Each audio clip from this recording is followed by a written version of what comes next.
Gather round, mortals! For the first time, hear the tale of young Atreus' maiden trip into the perilous Norse wilds, where malice and danger abound. Attempting to help a vulnerable creature, the boy wandered out beyond his protected woods alone. But I can't tell the whole story here, can I? You'll have to step inside.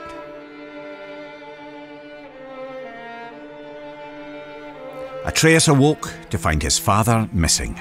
Not that there was anything unusual about that. Tasked with retrieving their dinner, Kratos would often take leave on day-long hunts. Why it took all day, Atreus never fully understood, but he knew better than to ask. After a quick breakfast, the boy got up and headed outside to practice his archery. He drew his bow taut, let his deep breath loose, and released an arrow. It sailed far beyond his target, becoming just another stick in the woods. The boy sighed. He'd have to find it later, likely when he wasn't looking for it. Determined to hit the target this time, he grabbed another arrow and focused hard.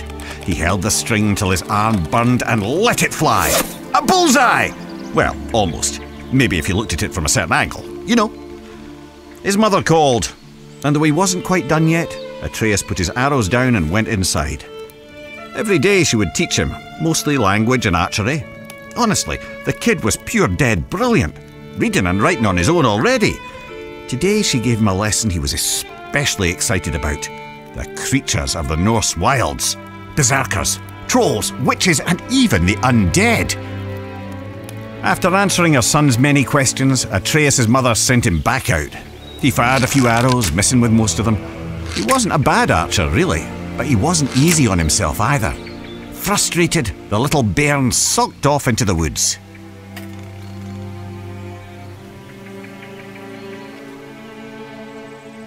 Don't sulk yourselves. Follow the boy to the next area.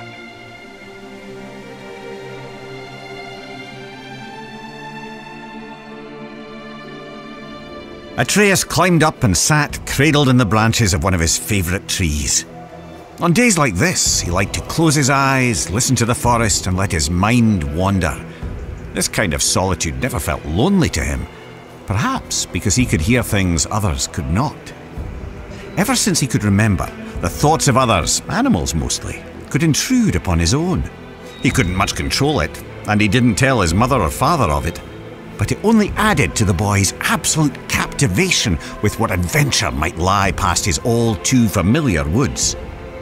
As Atreus craned his head in an attempt to hear even farther, a desperate cry for help crept in at the edges of his mind. Not a whisper in his ears, but rather a shout inside his skull. Atreus shot up, and as he did, heard a second voice, a call to adventure, taunting him with the promise of a hero's journey. He jumped down from the tree and ran toward the voices. They grew louder and louder, overwhelming him to the point that he halted abruptly, stumbling as his inertia nearly overtook him. He hesitated there, knowing it would displease both his parents to venture further. In response, the voices only grew more urgent, demanding his attention. The lad could barely concentrate with this cacophony filling his head. He decided to follow the cry for help. Even as he did, the other voice derided the boy, calling him a coward. But if Atreus were to disobey his parents, it would have to come with good reason. Surely, he thought, they couldn't be too upset at him for responding to a distress call. Nearly convincing himself this might be true, Atreus took a deep breath and stepped out of the protected woods he'd known all his life into the foreboding Norse wilds.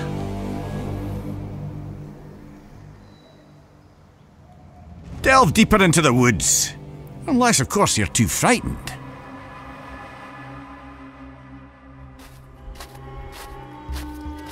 Making his way through Midgard's unfamiliar terrain, the pained cry of a wounded doe rang out, carried on the frigid breeze.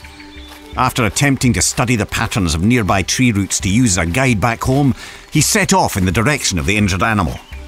He imagined himself as the gods from his mother's stories, travelling to distant realms on the great tree Yggdrasil.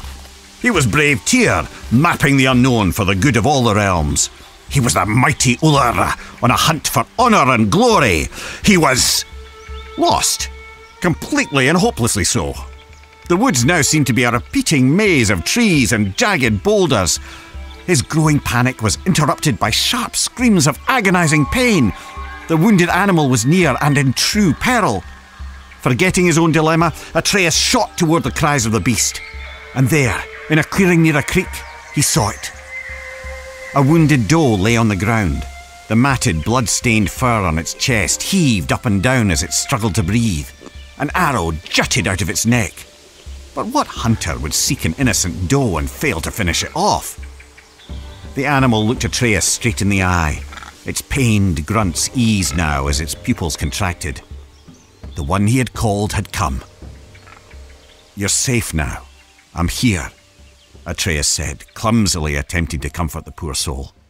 "You can let go." The doe's strained breath became shallower. It took one final gulp of air in and ceased to move. Atreus laid his hands on the doe's heart and softly recited Norse death rites, inspired by his mother's teachings.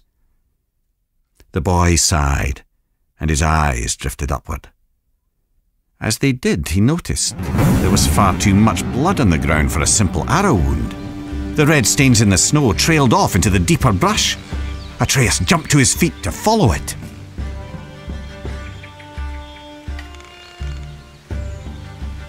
What horrors await at the end of the trail of blood? There's only one way to find out. The boy didn't have to go far to understand. The trail of blood didn't belong to the doe, but to the hunter, who now lay in pieces at Atreus's feet. The boy's stomach rolled as he took in the scene. He held his breath, attempting to let the nausea pass. And that's when he heard something else. Something hidden by the dark forest, mere steps away and still breathing. He turned to see two creatures from his mother's stories.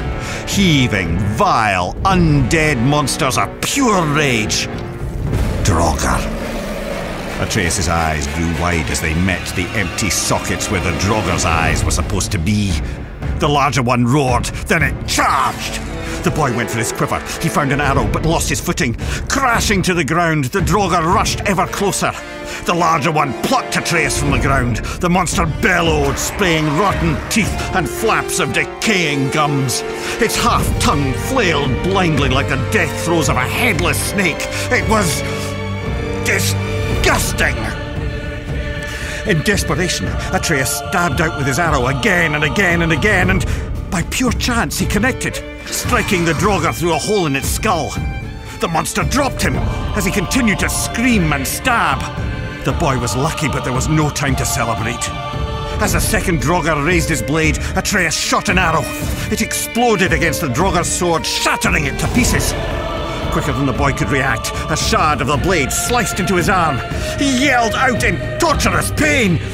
But as the Draugr drew in for the final kill, Atreus wasn't afraid anymore. He was angry. The blinding pain turned to white-hot rage as his ears pounded. His vision glazed to pure red. As the creature bellowed with fury, so did Atreus. Two warriors with nothing left but anger and pain. The last thing the boy saw before the world went black was a ghostly white hand grabbing the Draugr by its throat. A small quiet question escaped Atreus' lips before he fell unconscious. "Father?"